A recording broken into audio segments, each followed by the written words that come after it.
I have 4 credit cards. I had one, and then I'm a senior now, and I just recently got another one, which was a big mistake. I have 2 credit cards now. I wish that I just maybe would stay with one or not had any at all. It kind of backfired on me. I have $2,000 down on my credit card, and it's a pain. I'm about $20,000 in debt approximately now. When you're trying to go to school and you're trying to pay for books and tuition, and then on top of it you got credit card debt, it's impossible to get out of it. It's a huge sinkhole that you're just going to keep sinking. Yikes. College students sinking in credit card debt has reached epidemic proportions. The average student owes between $3,000 and $7,000.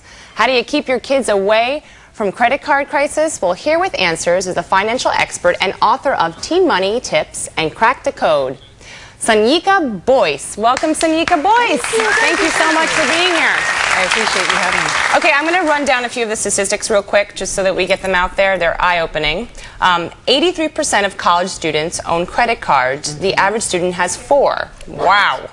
40% of students are likely to buy items they really want, even if they can't afford it. Surprise, not shocking.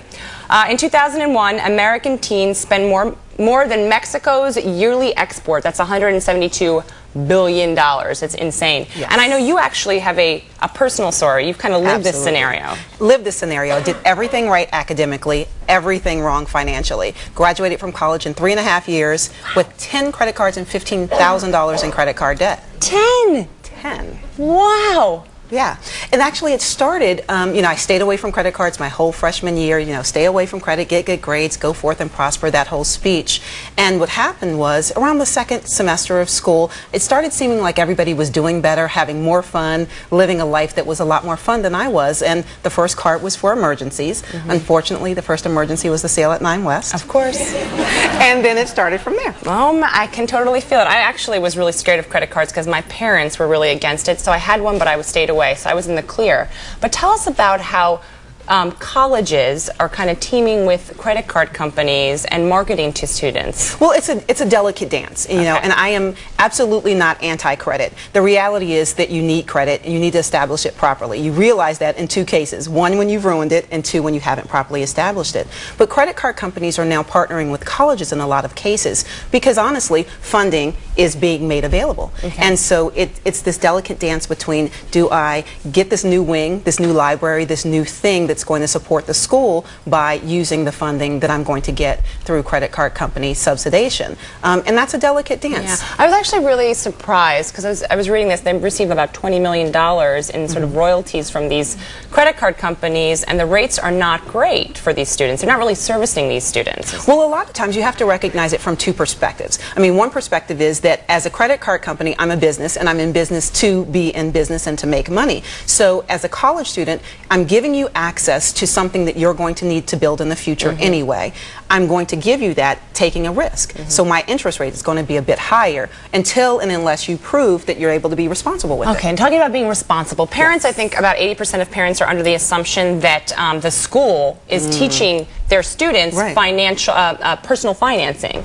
Or learning how to manage their finances, but that's not the case, is it? Well, it's not the case, and it goes back and forth. The parents believe that the schools should do it. The schools believe that the parents should do it, and I believe that it really needs to be a collective effort. We need to be talking about finances in the household. So many times we keep things private, we keep things secret that we should be keeping private within our family, and so all of a sudden you hit 18 and you have all of these rights and responsibilities, but you have no foundation on how to do it. So it's definitely a school responsibility beyond the basic economics class. We need to be learning about how to balance a checkbook, even if you never write a check and you're only using a debit card. And we need to establish a line of credit, correct? Because one day we're going to want to own a home, we're going to want to buy our first apartment, and so we need to know how to manage that. And absolutely. Credit is not an evil thing. It's really a necessary thing, and when you manage it and use it properly, it really does give you the option to get a better interest rate on your first mortgage, to buy your first car, to lease, to do all types of things. The reality is when you're not being responsible with it, it actually works against you in so many ways. Now let's talk a little bit about the difference between charge cards, credit cards, ATM cards, debit cards.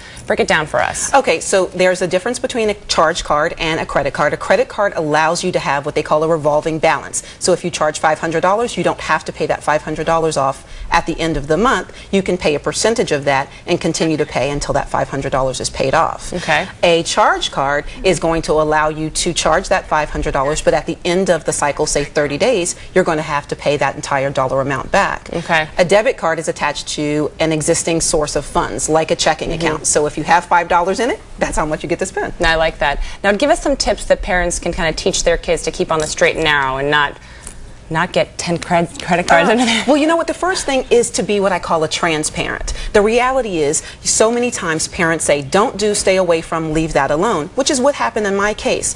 And the reality is, you're going to want to experiment. You're going to want to test things. So while parents still have their kids' ear, while they're still listening to them, get access to credit while you're still in a comfortable and safe environment. So that you have the ability to use credit responsibly. And when you don't use the credit responsibly, the parent has to be willing to be the police, because Visa is not going to have a long conversation with you about why you went over your monthly limit. Absolutely. They're just going to cut your card off. True, and they should probably stop bailing them out too, because a lot of parents bail out their children. Exactly, and that doesn't help create financially independent and responsible adults or young adults. Well, thank you so much for being here. Thank you for having me. If you or your kids are facing credit card problems and need some free advice, today is your lucky day. Sanyika will be doing a post-show chat. Just log on to iVillage.com and click on In the Loop. Don't go away. We'll be right back.